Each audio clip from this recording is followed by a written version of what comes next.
Ayan po at luto na po itong ating bangat o sinigang na konting sabaw. Wala na kayo kung anong tawag dyan. Ito na po karami ang kanilang nabulok na balayungan.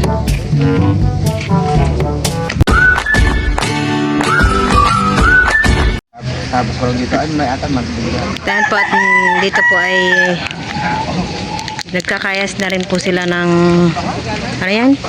Balayungan para po sa malaking bangka. Sasamahan po nila. Bigkis. Ito po yung kinakuha po naming mga kawayan nung nakaraan. Nung in-upload ko rin po.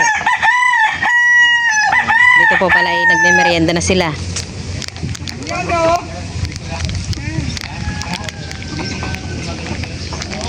Ganyan po yung pagbubulok po ng nilalagay po sa mga bangka.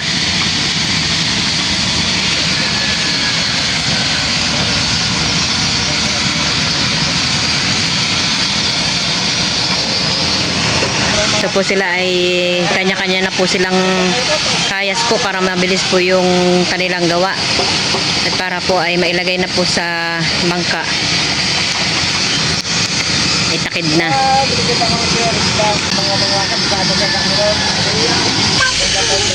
Ha? Kabawa ko sa'yo.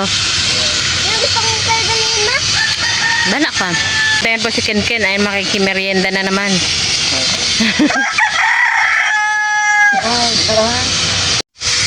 Naman naman na. What the box? Yahay! Sandal ya. Lala pa oh. Nag-juice na ako.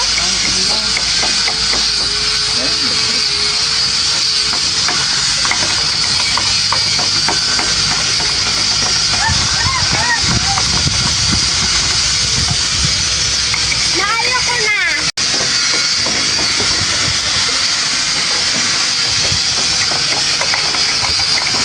Duglo-duglo yan. Kahit labing na ka tayo, kaya.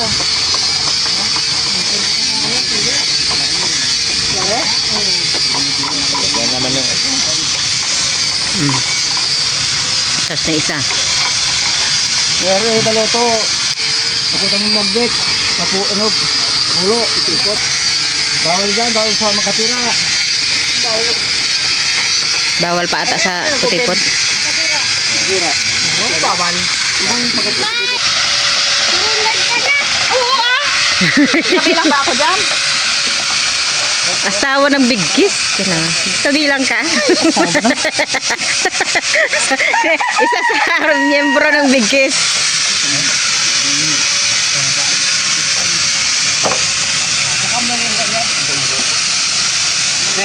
Yung braso, sayang. Di ba? Ano? Sigan? Sino nga relabad mo ate?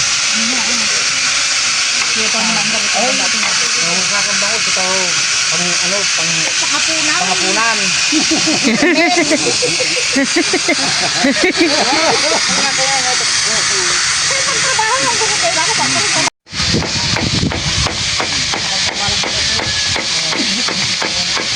Matrabaho pala yung balayungan, no? Kailangan marami palang gagawa. Pag malaking bangka, dapat marami. Pag maliit, ito marami na sakay. Marami sasakay, marami na pisilabang. Lahat ng bigkas, mag-uniform. Wala ka na magtrabaho ng uniform. Kahit mag-uniform, mag-uniform ka. Maraming ng mga tao, nag-uniform ka. Mamaya, sabi niyo, butang Ayan po yung nilalagay po nila yung use oil po ng makina. Yan po ay use oil.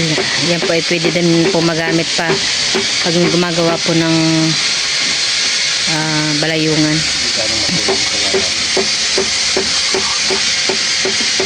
Para po hindi po masyadong yung vanilla masunog. Gumano siya naman sa nanin mo, kulang, sabat na. Ako yun na ay. Ako pagkano kami nila yun. Pinagsutan ko, may kamatin nila nila yun. Kumain. Parang pasok ko, tayo naman ko rin pag yung nanay. Nagdok nyo naman. Ito anak. Oo, ito ay kumakain. Ito bang nalayan ako. Manak-manak tao. Dito po ay nagpe-prepare na po si Tita Nini ng kanila pong tanghalian. Kami naman po ay kumain na. Sila na lang po ang hindi pa kumakain. May kasabay namin eh. Nagawa ni Boss Marabat ko na nayara na. Oo, yo. Oo. Mamili ka na, pwede. Ito po pala yung kanilang ulam, nilagang baboy. Nakaka-high blood. Okay, tayo kayo. Bisa sekretary. Lako, bayaran mo na. Wag mo. Lako, ano yung bayaran mo? Wag mo ko na. Ay, way boss ba na? Ano po ay kakain na. Mama! Tapos sa'yo, tatanglaran nila. Salat na nila kita, basta yung makatanglar. Yung badyo nga, kahapon na dumaan ka sa amin. Ikaw ng Hindi niya alam mo magbilang ng 30. Gusto niya sa Oo, tamad. Kaya magtrabaho, bahoy.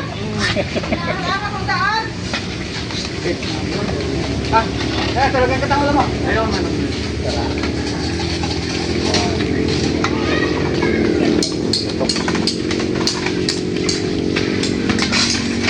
Lalak ka ng tao yan, laki yung tulad ng problema ka talaga. Talaga sa ulit ha. Tayo po at habang kumakain sila at ako po muna ay magbibideo dito. Ito po yung kanilang ginagawa. Yan pong kawayan na po na yan ay papupormahin nila. Bali, yung pong dulo, gagawin po din nilang ganito. Sensya na po at marami pong kalat po ng kawayan. Kanina po ay nagwalis na po ako dito, ay ito na naman. Ang dami na namang naglaglagan. Marami pong gagawin nilang ganito. Kasi malaki pong bangka yung galing pong Bipar.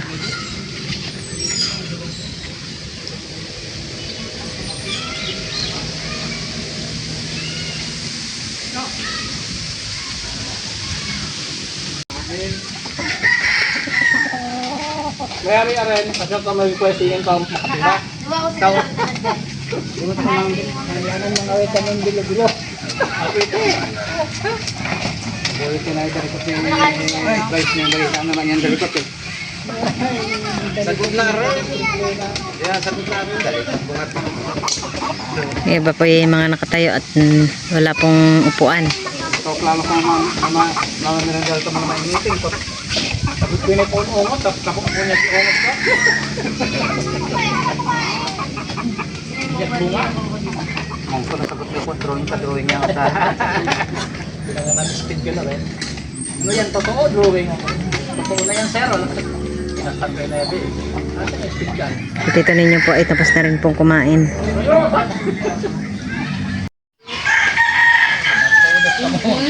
Hindi nila kumihalbang kuya.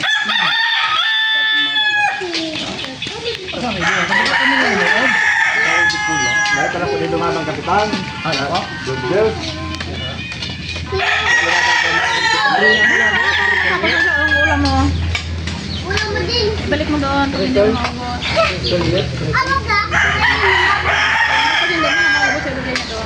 Ganito na po karami ang kanilang nabulok na balayungan. So, sobrang dami. Siguro sa sunod na araw po ay itatakid na po ito sa bangka ng Bipar. Dami. 1, 2, 3, 4, 5, 6, 7, 8, 9, 10, 11. Bale, 11 po. Dito po ay meron pa po silang bubulokin. 3 piraso. Hindi na po nila nabulok at gawa po ng hapon na.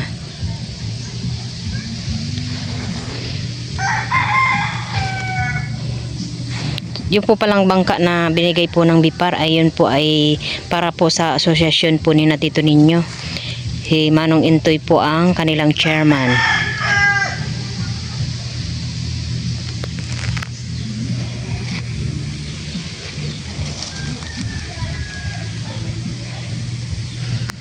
Ngayon po ang panahon po dito ay makulimlim.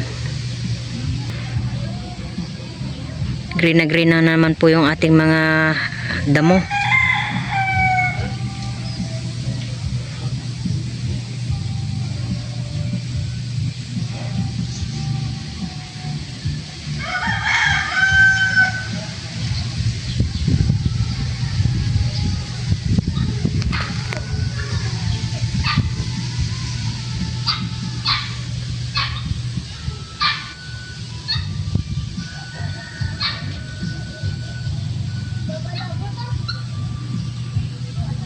Dito po pala, meron pa pong isa.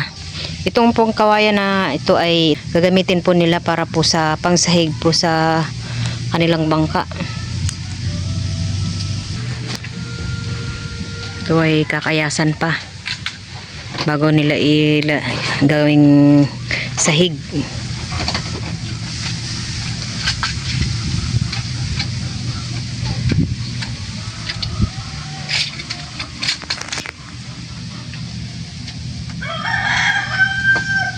The next day. Pag kami dito po sa isang kwarto po ay nagtatambak.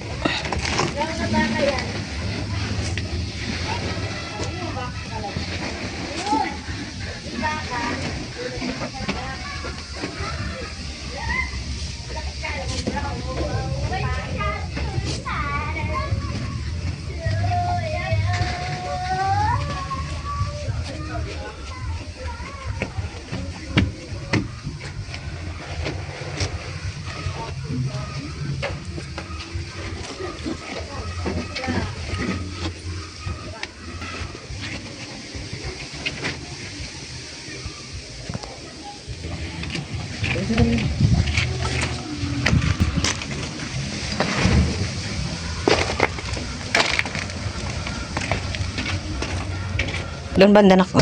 Doon. Yan.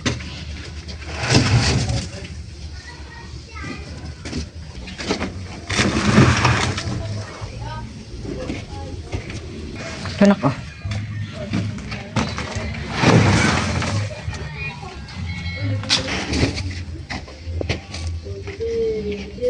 Ayan po at malapit na po kami matapos dito sa isang kwarto. Yung sa isang kwarto po ay sunod na araw na po yun. Yung isang kwarto bukas na naman. Para may exercise. Yeah.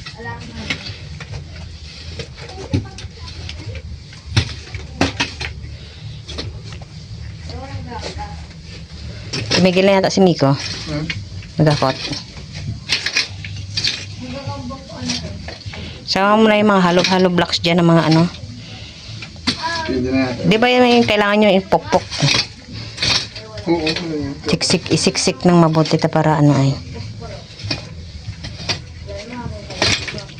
Ito po yung magiging kwarto pa namin ni Tito ninyo. Kemi ka lang ito. Yung sa kanila sa kabila para ano. Simi ko lang doon sa kabila. Mas malaki yung kanya. Sa kanila. Gawa nang dalang panibago. Ha? Sa atin dalawa? Si Kemi ko. Kaya Mika. Dito lang si Mika. Dito si Miko. Laki-laki na ito. Ayan po at ako po ay magpapangat po ngayon ng isdang uwak. Ito po ay binili po ni Tito ninyo at namimiss na daw niya po yung isdang uwak. Sila po kasi ay nakahuli lang po nito pag sila po ay namumusit. At nilagay ko na po itong ating sampalok.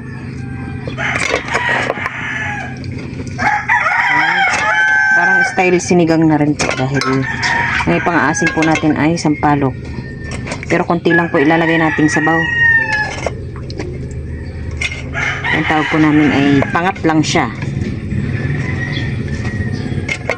Medyo malalaki po itong ating isdang uwak. Halos mapuno po dito sa ating sirola.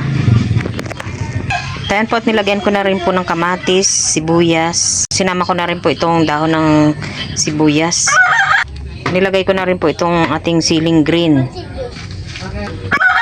Lagay ko na rin po itong ating okra. Para po ay magkakasabay na pong luto yan. Lalagyan ko na rin po ng asin. Lagay mo na ng tubig. Wala pa, tinatanong nga kita. Malaki pala talaga yun. Malaki nga. Isang peraso lang to? Oo.